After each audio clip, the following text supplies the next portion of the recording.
Hello dear viewers, that you can see a phone in my hand. This phone is Samsung Galaxy A7.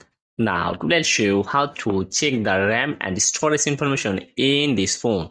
If you want to show your phone RAM and phone storage information in Samsung Galaxy A7 phone, for this first you have to find the option called settings, and then when find settings option, then you have to go to the option called settings. When you go settings, it will be presented with many options from here, and scroll down, you can see an option called scroll down, device maintenance. When you can see an option called device maintenance, go to the option called device maintenance. When you go to this option, you can see many options from here, and you can see an option called storage, memory, and device maintenance security. You just click on it, storage, show your phone storage information. This phone storage is 16 GB and use 6.7 GB, and if you want to use show RAM information, click on back and you can see memory.